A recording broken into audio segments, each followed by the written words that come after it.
C'était une sensation étrange, comme si le monde, d'un coup, avait légèrement décalé son axe de rotation. Rien de cataclysmique, non, juste une infime distorsion, un murmure dans le fond sonore de l'existence, que la plupart n'auraient pas relevé. Mais moi, Antoine, j'ai toujours eu l'oreille fine pour les fausses notes. Ça a commencé avec mon GPS.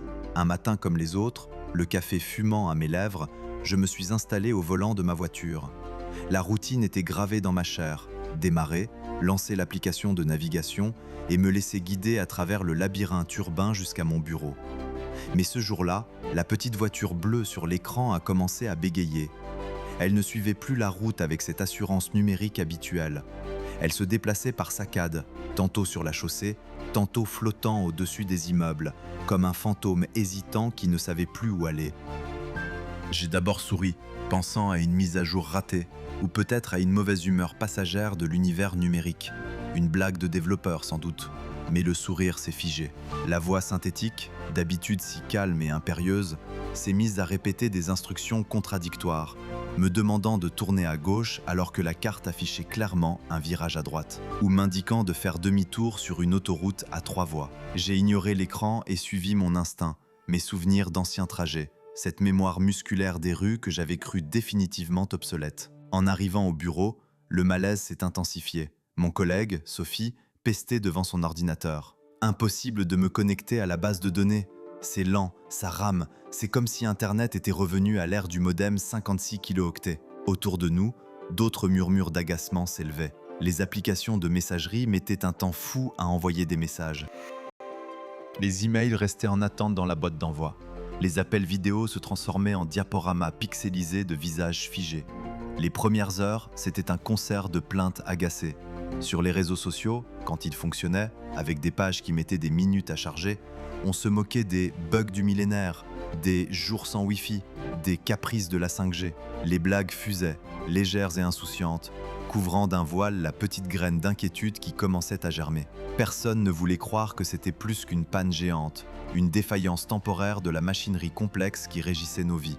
Mais au-delà de l'agacement, une autre émotion commençait à poindre, un frisson d'incertitude. La trame invisible qui tissait notre quotidien, faite de signaux, de données et de connexions, semblait se distendre, fil après fil. Les écrans des transports en commun affichaient des retards inexpliqués, parfois des écrans noirs. Les distributeurs de billets étaient hors service. Les cartes bancaires refusaient, non pas à cause d'un solde insuffisant, mais d'une sorte d'amnésie collective des réseaux. Le monde ne s'est pas arrêté. Les voitures continuaient de rouler, les gens de marcher, les conversations de s'engager. Mais c'était comme si un filtre invisible avait été appliqué sur la réalité, la rendant un peu plus floue, un peu moins nette, un peu moins connectée. Les visages étaient plus souvent levés des téléphones, les yeux cherchaient d'autres yeux. Il y avait une gêne palpable, un silence inhabituel dans le métro où les écouteurs étaient devenus inutiles, un vide sonore que l'on ne savait plus comment remplir. Mon trajet retour fut encore plus étrange. La ville, que je pensais connaître par cœur, est devenue un labyrinthe de rues familières mais sans repères. Les panneaux, les enseignes lumineuses, les souvenirs d'enfance de ma grand-mère qui me disait « Tourne à droite après la boulangerie au toit rouge ».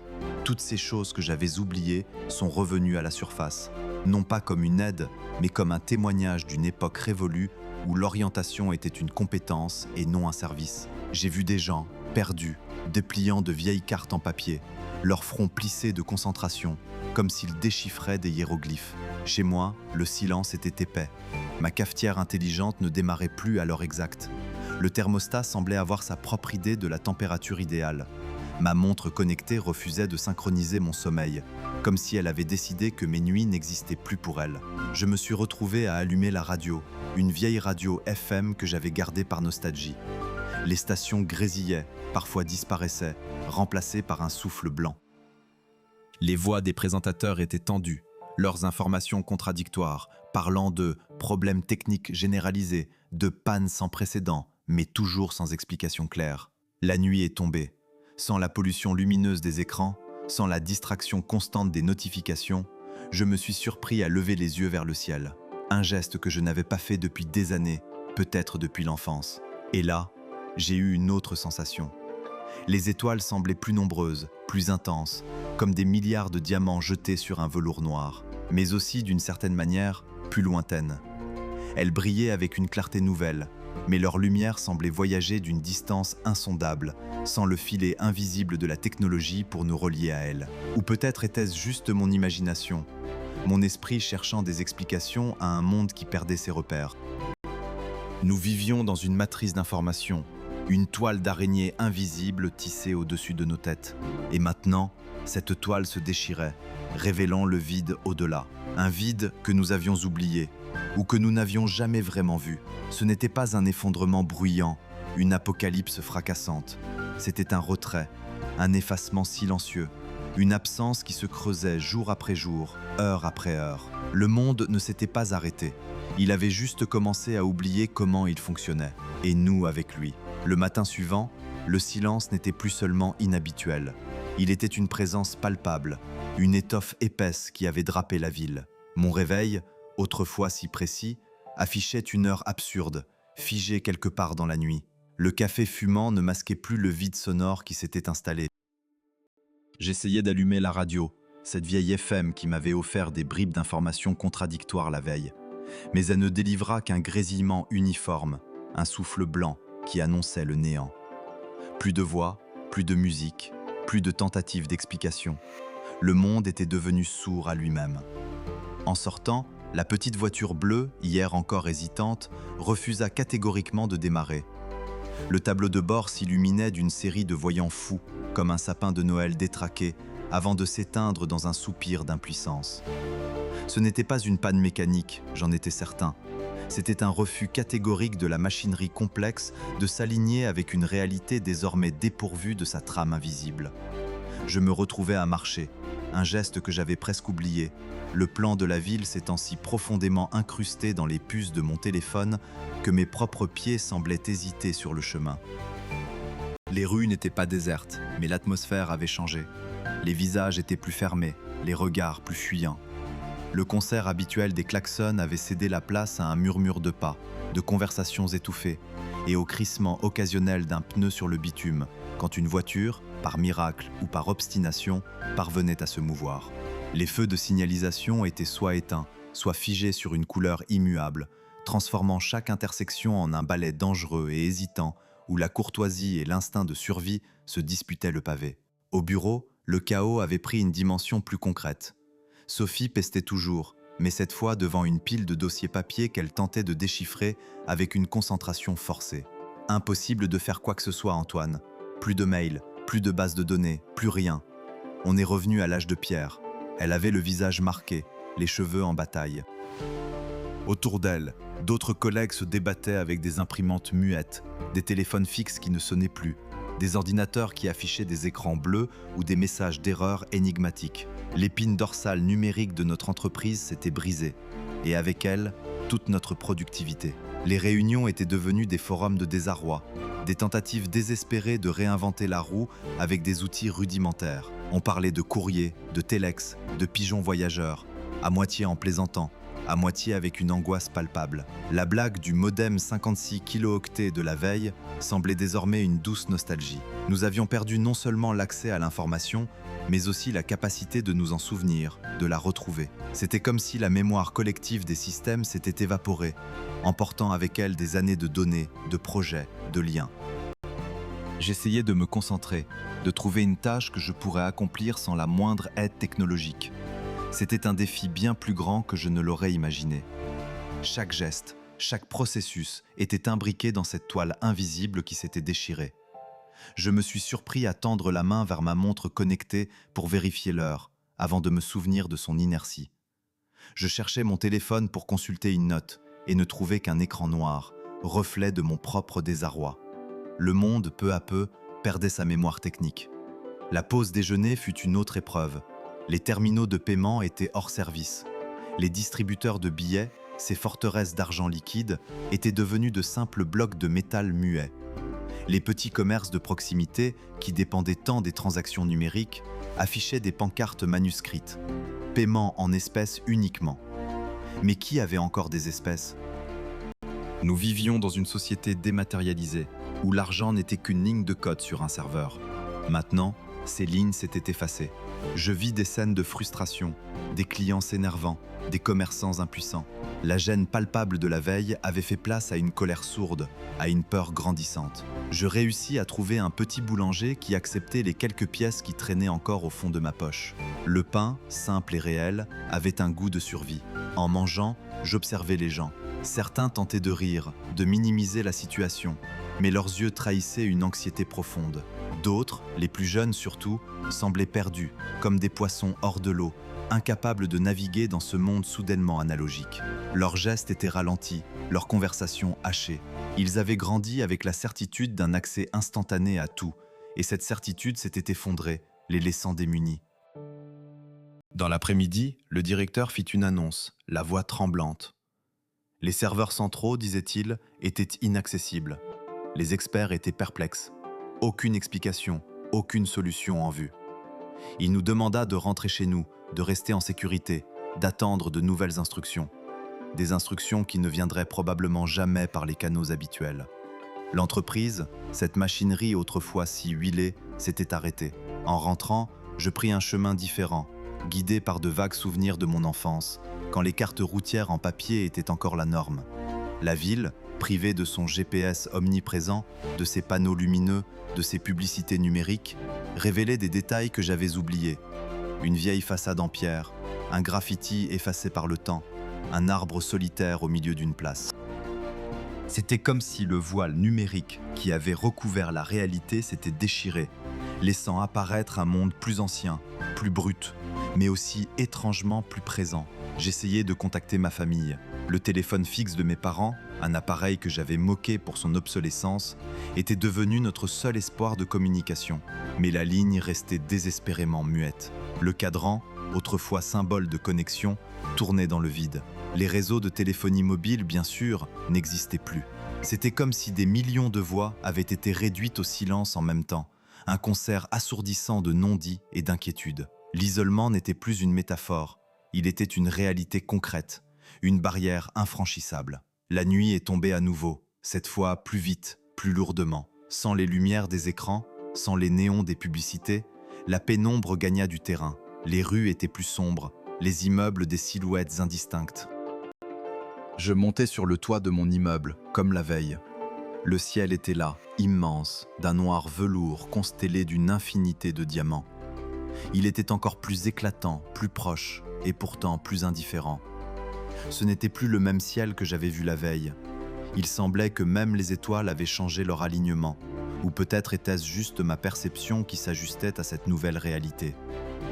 Je réalisais que ce n'était pas seulement la technologie qui disparaissait, c'était aussi notre façon de penser la technologie, notre mémoire de son fonctionnement, notre attente de sa présence.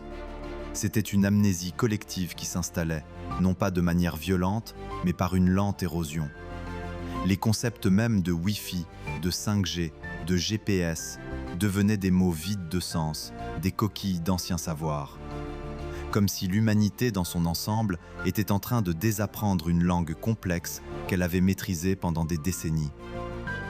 Ce n'était pas un effondrement bruyant, ni une catastrophe spectaculaire. C'était un effacement silencieux, une déconnexion progressive qui laissait derrière elle non pas des ruines, mais un vide qui se remplissait lentement d'une nouvelle forme de silence, d'une nouvelle obscurité, d'une nouvelle ignorance. Les repères s'effaçaient, les souvenirs s'altéraient, et le futur, hier encore balisé par des algorithmes, était devenu un territoire inexploré, une carte vierge. Je me suis assis là, sur le toit froid, sous ce ciel immense et indifférent. Le monde, sans sa matrice d'information, sans sa toile d'araignée invisible, était à la fois plus simple et infiniment plus complexe. Plus simple, car débarrassé de son superflu numérique. Plus complexe, car il nous forçait à réapprendre des gestes, des savoirs, des interactions que nous avions délibérément oubliées. Et je me demandais ce que nous allions devenir, nous, les enfants de la connexion, perdus dans un monde qui avait choisi de se déconnecter de nous. La petite graine d'inquiétude avait germé, et elle était devenue un arbre immense, aux racines profondes, qui s'ancrait dans le sol de cette nouvelle réalité. Et l'amnésie collective continuait son œuvre, jour après jour, heure après heure, pixel après pixel. Les jours s'étirèrent, chacun portant le poids de son silence. Les premières semaines furent une cacophonie d'incrédulité et de frustration. Les blagues sur les bugs géants avaient cédé la place à des rumeurs, des théories du complot murmurées dans les files d'attente qui s'allongeaient devant les rares commerces acceptant encore de l'argent liquide. Mais même ces murmures finirent par s'estomper. L'amnésie collective, cette étrange maladie de l'oubli, ne se manifestait pas par une perte de mémoire individuelle, non. C'était une amnésie de l'attente, de l'anticipation. On n'attendait plus de son téléphone qu'il s'allume, de la radio qu'elle grésille une nouvelle, de la voiture qu'elle démarre au quart de tour. On avait désappris à espérer. Mon propre bureau, jadis un bourdonnement constant de claviers et de conversations téléphoniques, était devenu un mausolée de verre et d'acier. Les écrans noirs, figés comme des pupilles dilatées, renvoyaient nos reflets désemparés. Sophie, que je croisais parfois dans les escaliers, les ascenseurs ayant rendu l'âme le 3e jour, avait les traits tirés. Elle ne pestait plus, elle soupirait, d'un air résigné. « Comment on fait, Antoine ?» m'avait-elle demandé un après-midi, les yeux perdus sur le paysage urbain. Je n'avais pas su quoi lui répondre. Comment faisait-on, en effet? On continuait, on marchait, on cherchait. La ville avait changé de peau. Le concert incessant des klaxons et le vrombissement des moteurs avaient été remplacés par une partition plus ancienne. Le crissement des pas sur le bitume, les voix portées par le vent, le chant des oiseaux que l'on entendait désormais distinctement, même au cœur du béton. La nuit, c'était le spectacle le plus saisissant. Les lumières des villes, cette pollution lumineuse qui nous avait tant habitués à un ciel laiteux, avait pâli, puis s'était éteinte, une à une, comme des bougies soufflées par un souffle cosmique. Les lampadaires, alimentés par des réseaux électriques eux-mêmes perturbés par l'absence de synchronisation satellite, s'allumaient sporadiquement, ou pas du tout. Les étoiles, elles étaient là, non pas juste plus nombreuses, mais plus présentes. Je me souviens de cette première nuit où je les ai vraiment vues. J'étais monté sur le toit de mon immeuble, une couverture sur les épaules, le regard rivé vers le zénith. Avant, elles étaient une tapisserie lointaine, un fond d'écran céleste. Maintenant, elles étaient des points de lumière vivants, palpitants, si proches qu'on aurait dit pouvoir les toucher. Elles n'étaient plus indifférentes, elles étaient là.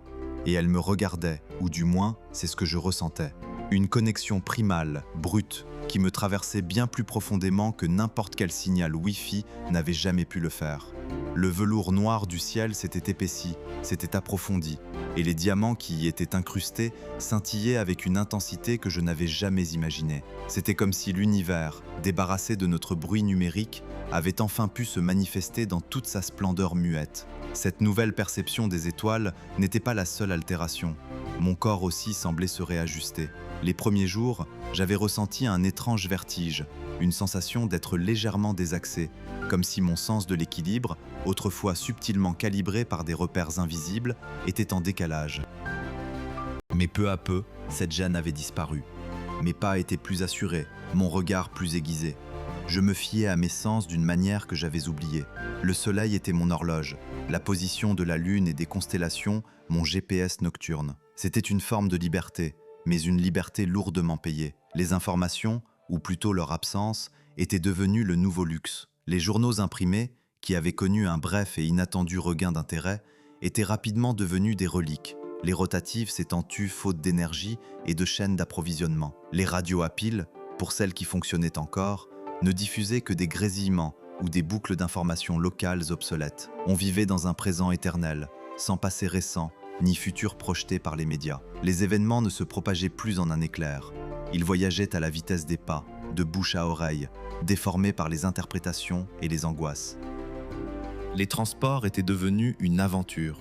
Les métros qui s'étaient arrêtés net le 2e jour demeuraient des tunnels sombres et silencieux, des entrailles béantes sous la ville. Les bus, quelques-uns, tentaient de circuler sur des itinéraires réduits, mais la logistique du carburant, le manque de signalisation et l'absence de coordination les rendaient aussi imprévisibles que des fantômes. Marcher était devenu la norme. La marche, cette activité ancestrale que nous avions reléguée au rang de loisir ou de nécessité secondaire, était redevenue le moyen principal de se déplacer. Mes jambes, initialement courbaturées, s'étaient endurcies.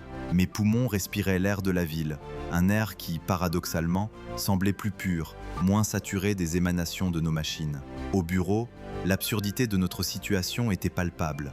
Que faire sans ordinateur, sans serveur, sans la moindre trace de nos bases de données ? Les tentatives initiales de ressusciter de vieux systèmes, de ressortir des documents papier, s'étaient heurtées à une réalité implacable. L'information n'était pas juste stockée numériquement, elle était née et pensée numériquement. Nos processus, nos organigrammes, nos connaissances mêmes étaient intrinsèquement liés à cette trame invisible qui s'était déchirée. Nous étions des artisans sans outils, des scribes sans encre, des navigateurs sans étoiles. Certains collègues avaient abandonné. Ils ne venaient plus, l'inutilité de leur présence étant trop écrasante. D'autres, comme moi, s'accrochaient à une routine, à l'idée même de venir, de partager un moment de silence collectif, une forme de deuil partagé. Nous nous retrouvions autour d'une table, parfois, à échanger des bribes de nouvelles glanées çà et là, des rumeurs, des observations. C'était étrange, cette nouvelle forme de socialisation, dépouillée de l'urgence, du multitasking, de la distraction constante. On se regardait vraiment, on s'écoutait sans l'interférence d'une notification vibrante dans la poche. La nourriture devint une préoccupation majeure. Les supermarchés, après quelques jours de pillage sporadique, des actes de désespoir plus que de réelle violence organisée, avaient vu leurs rayons se vider. Les chaînes d'approvisionnement mondiales s'étaient effondrées avec la même discrétion que le reste. Plus de camions géolocalisés, plus de commandes automatisées, plus de stocks centralisés. Les denrées les plus basiques se firent rares. Les gens commencèrent à cultiver. Sur les balcons, dans les parcs publics transformés en potagers improvisés, la terre, ignorée depuis des décennies, était soudainement sollicitée. C'était une vision étrange, presque biblique, de voir des citadins, autrefois rivés à leurs écrans, les mains dans la terre, le front perlé de sueur, l'espoir d'une récolte dans le regard. Mon esprit, autrefois encombré d'informations superflues, de notifications incessantes, de publicités ciblées, se vidait, s'épurait. Il y avait de la place pour de nouvelles pensées, des observations plus profondes. Je redécouvrais le plaisir simple d'un livre papier, le craquement de ses pages, l'odeur de l'encre. J'écoutais les histoires des voisins, les anciens surtout, dont les souvenirs d'un monde sans Internet, sans GPS, sans téléphone portable, étaient devenus une ressource inestimable. Ils étaient les archivistes vivants d'un passé que nous avions si rapidement jeté aux oubliettes. Le silence, c'était lui, le véritable architecte de ce nouveau monde. Un silence épais, parfois pesant, d'autres fois apaisant. Le silence des machines éteintes, des conversations numériques avortées, des pensées non partagées instantanément. Ce silence forçait l'introspection, la confrontation avec soi-même, sans échappatoire. Les bruits de la nature, de la ville elle-même, prenaient une nouvelle dimension. Le vent dans les arbres, le clapotis de la pluie, le lointain aboiement d'un chien, le rire d'un enfant dans la rue, tout était amplifié, plus réel, plus immédiat. La perte de l'horloge universelle, de ce temps atomique précis qui synchronisait nos vies à l'échelle planétaire, avait également eu des conséquences subtiles. Les rendez-vous étaient plus approximatifs, les horaires de travail plus fluides ou inexistants. Le temps était redevenu une affaire locale, personnelle, rythmée par le soleil et les besoins immédiats. On ne se souciait plus des fuseaux horaires lointains, des marchés boursiers d'un autre continent. Notre monde s'était rétracté, recentré sur l'ici et maintenant, sur les quelques kilomètres autour de soi. Cette contraction n'était pas sans douleur. La peur de l'inconnu, l'angoisse de la survie, la nostalgie d'une vie plus facile hantaient les esprits. Mais il y avait aussi pour certains une forme d'apaisement, une libération. La pression constante d'être connecté, d'être joignable, d'être informé avait disparu. Nous étions libres de nos écrans, libres de l'injonction à la performance numérique. Je repensais à la première nuit où les étoiles m'avaient semblé indifférentes. Ce n'était pas de l'indifférence, avais-je compris depuis, c'était de l'impassibilité. Elles étaient là et elles le resteraient, que nous soyons connectés ou non, que nous existions ou pas. C'était nous qui avions changé, pas elles. Nous avions cru dompter le temps et l'espace, nous étions les maîtres de l'information. Et en un effacement silencieux, l'univers nous avait rappelé notre place, humble, fragile, mais aussi d'une certaine manière plus intensément vivante. Les jours se transformèrent en mois. Les villes, ces immenses organismes nourris par le flux constant d'informations et d'énergie, commençaient à se déliter. Pas de manière apocalyptique, non. Mais comme un corps qui vieillit, ses fonctions vitales ralentissaient, ses artères se bouchaient, ses cellules mouraient. Les bâtiments vides, les infrastructures rouillées, la végétation qui reprenait ses droits sur l'asphalte, Tout témoignait d'une transition lente, inexorable. Nous avions été les enfants de la connexion. Désormais, nous étions les orphelins de l'oubli. Et dans ce vide, dans ce silence grandissant, se dessinait une nouvelle humanité.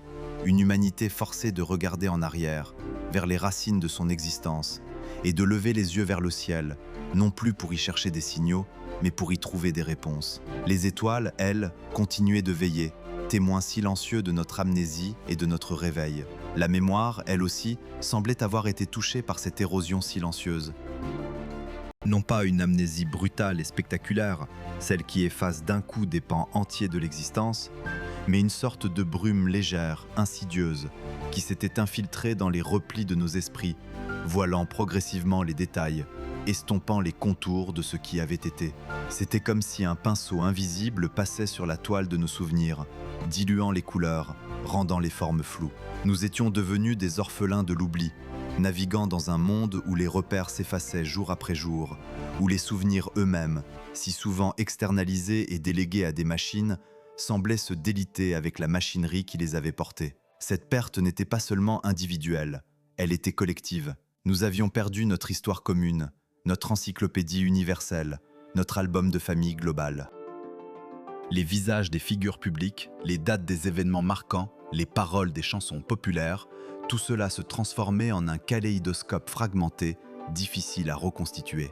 Chaque tentative de rappel était une lutte, un effort d'archéologie mentale dans les décombres d'un passé numérique disparu. Je me souviens, quelques semaines après les premiers grésillements, ces bruits indistincts qui avaient précédé le grand silence, d'une conversation avec Sophie. Nous étions assis sur un banc décrépit dans ce qui avait été un parc public, désormais parsemé de petites parcelles cultivées. Le soleil de l'après-midi filtrait à travers les branches des arbres, projetant des ombres dansantes sur nos visages. Elle cherchait désespérément à se souvenir du nom d'un acteur célèbre, d'un film culte dont elle avait pourtant vu des dizaines de fois la bande-annonce, dont elle connaissait les répliques par cœur, disait-elle.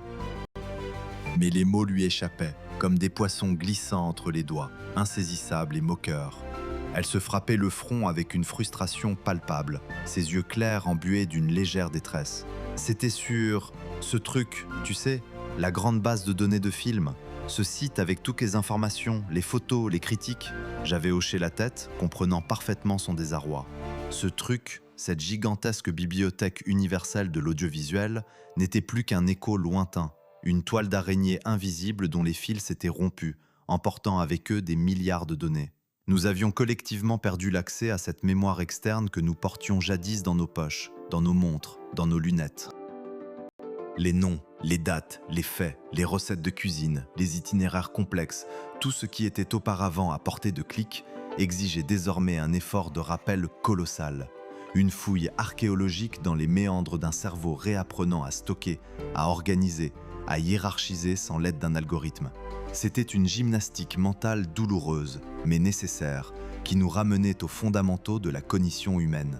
Le silence, d'ailleurs, était devenu le son dominant de notre nouvelle existence. Le murmure incessant des moteurs à combustion, le bourdonnement lointain des avions traçant des sillons blancs dans le ciel, le tintement incessant des notifications qui rythmaient autrefois nos journées, tout cela s'était résorbé, s'était évanoui comme une mauvaise fièvre.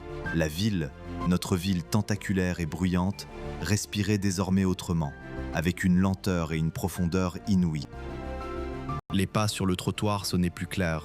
Chaque frottement de semelles sur l'asphalte fissuré résonnait distinctement. Les voix portaient plus loin.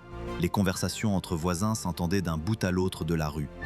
Et le chant des oiseaux, autrefois noyé dans la cacophonie urbaine, résonnait désormais avec une clarté presque douloureuse, presque surréaliste, comme une symphonie oubliée qui se révélait soudain.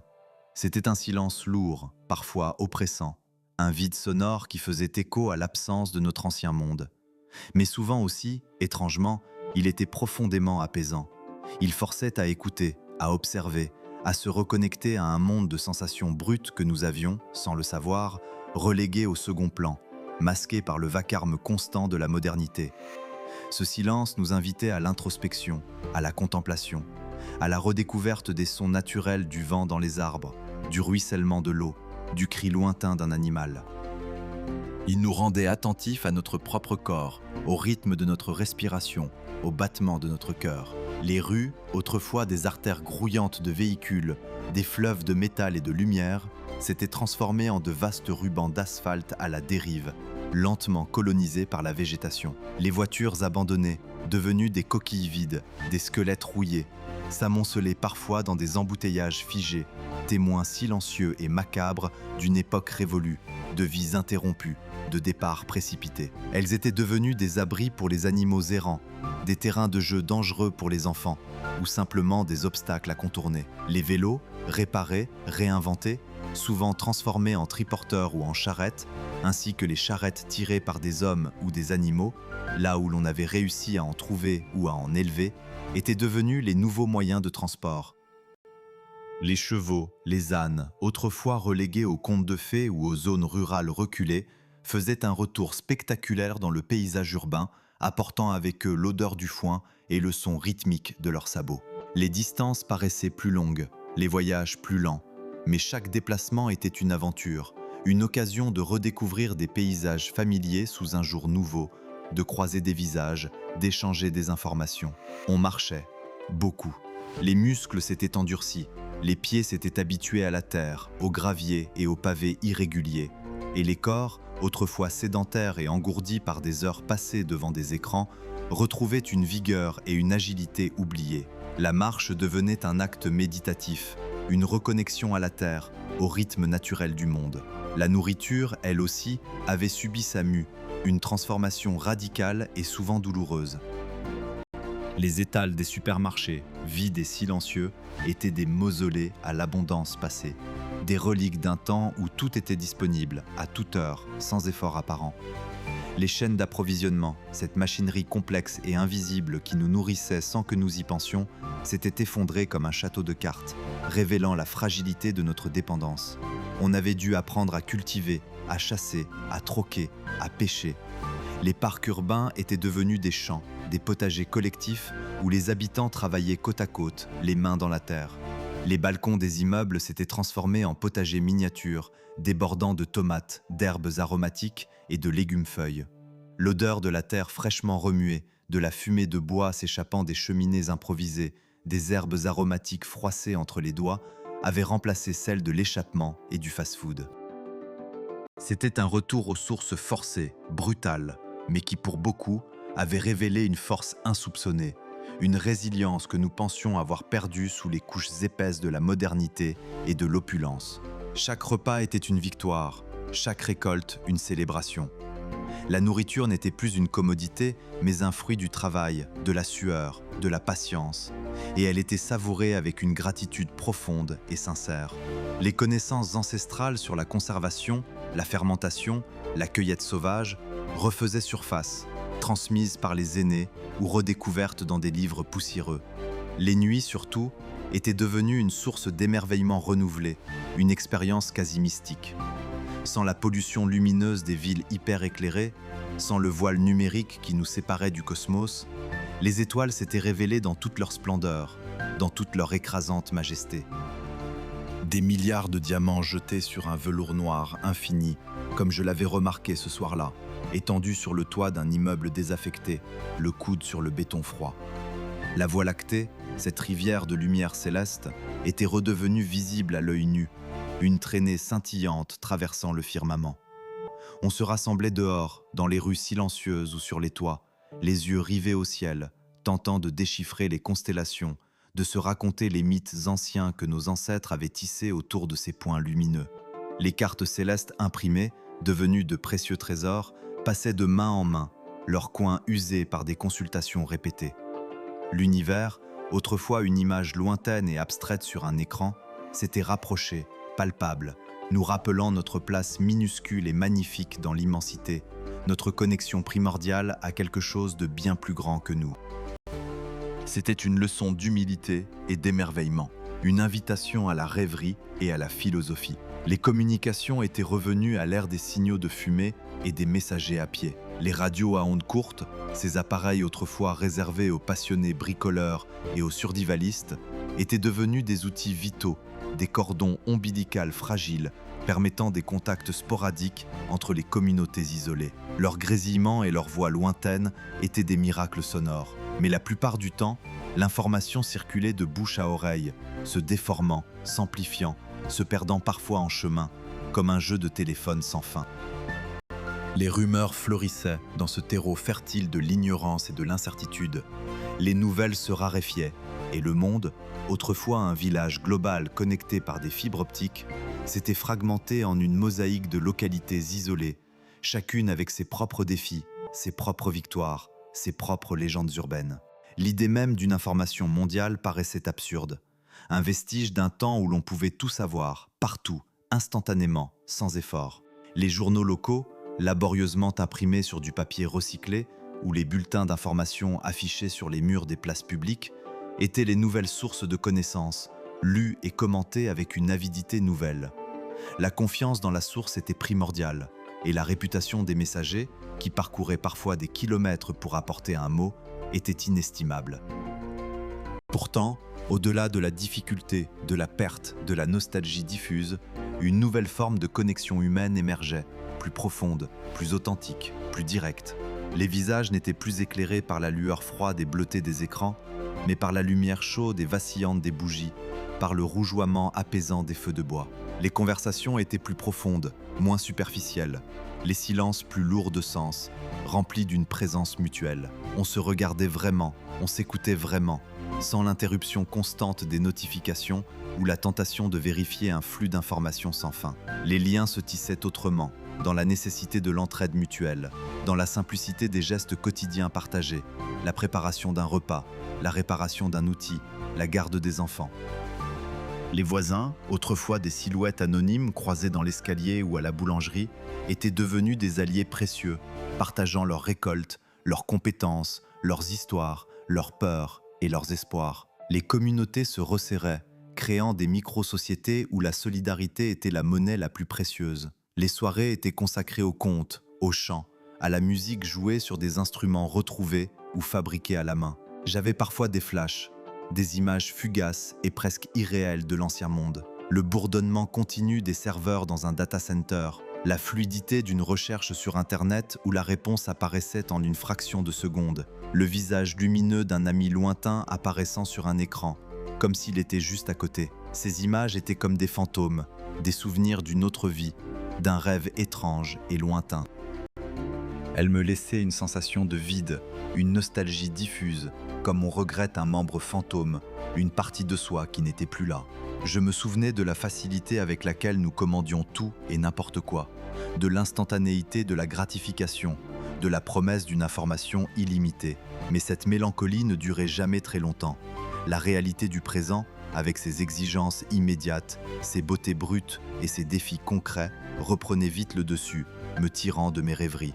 Il fallait se lever, travailler la terre, aller chercher de l'eau, réparer un toit. Le temps de la contemplation stérile était un luxe que peu pouvaient encore s'offrir.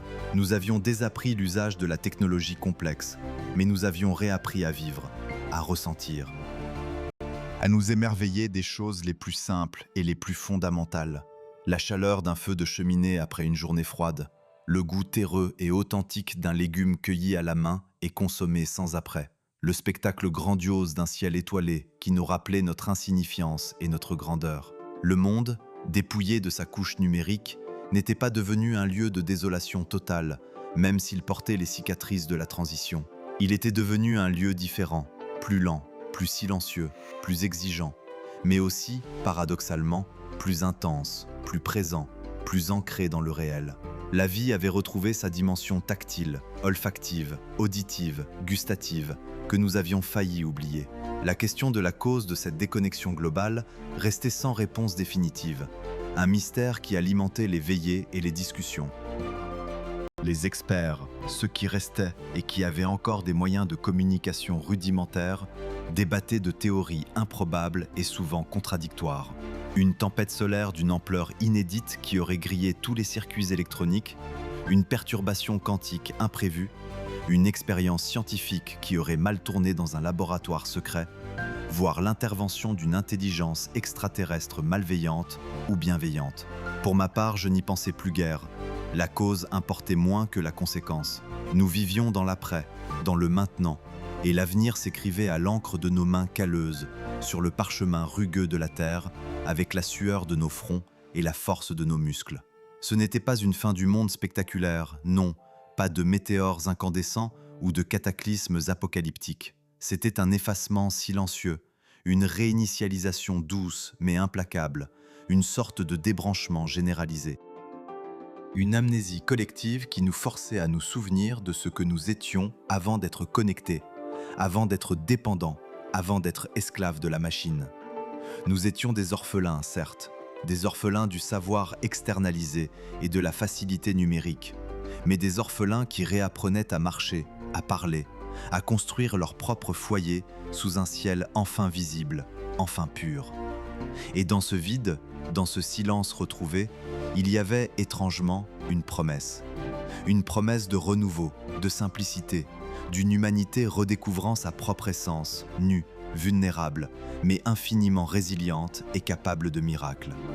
C'était la promesse d'un nouveau départ, sur des bases plus solides et plus humaines. Les premiers mois, la question du pourquoi tourmentait toutes les âmes. Tempête solaire, cyberattaque, des voix, plus rares, murmuraient l'impensable. Une main humaine, une volonté secrète de réinitialiser le monde, de le purger de sa dépendance. Cette théorie, jamais confirmée par des preuves tangibles, a plané comme une ombre, une sorte de mythe fondateur de notre nouvelle ère. Mais la vérité, finalement, importait moins que la réalité palpable. Le pourquoi s'est estompé devant le comment. Comment vivre, comment reconstruire, comment retrouver notre place dans ce silence retrouvé. Des années ont passé, tant d'années que le souvenir du « monde d'avant » est devenu une brume lointaine pour les plus jeunes, une légende transmise au coin du feu. La poussière s'est déposée sur les écrans inertes, la rouille a mangé les circuits complexes. Nous avons désappris, puis réappris, non pas à rebâtir l'identique, mais à bâtir différemment. Nos villes, autrefois des fourmilières bourdonnantes, sont devenues des villages étendus, des archipels de communautés autonomes. Les routes, désertées par les machines, ont été reconquises par les marcheurs, les charrettes tirées par des bêtes, et le chant des oiseaux que l'on n'entendait plus. Nous avons retrouvé la terre, ses rythmes lents, ses exigences. Les champs ont remplacé les parkings, les jardins fleurissent sur les balcons, et l'eau est puisée avec respect, non plus pompée sans conscience. Sophie est devenue une architecte de ce nouveau monde, non pas avec des plans numériques, mais avec des mains calleuses, organisant les échanges, les récoltes, les savoir-faire. Moi, Antoine, je suis devenu le gardien des histoires. Non pas celle des données perdues, mais celle des visages rencontrés, des feux partagés, des étoiles contemplées. Je raconte aux enfants le temps où le ciel était masqué par la lumière artificielle, où les voix venaient d'une boîte et où les mains ne touchaient que le verre froid. Ils écoutent, les yeux ronds, à peine capables d'imaginer un tel univers. Le silence n'est plus une absence, c'est une présence. La connexion n'est plus un réseau invisible, c'est le regard échangé, la main tendue, la voix qui porte d'une codine à l'autre. Nous n'avons pas survécu à la fin du monde. Nous avons commencé un autre. Un monde plus lent, plus dur parfois, mais infiniment plus vrai. Un monde où l'homme, dépouillé de ses prothèses numériques, a redécouvert sa propre lumière. Une lumière qui ne s'éteindra plus, car elle émane de l'intérieur. Et chaque soir, sous la voûte céleste d'une pureté oubliée, je lève les yeux. Les étoiles brillent, et nous aussi.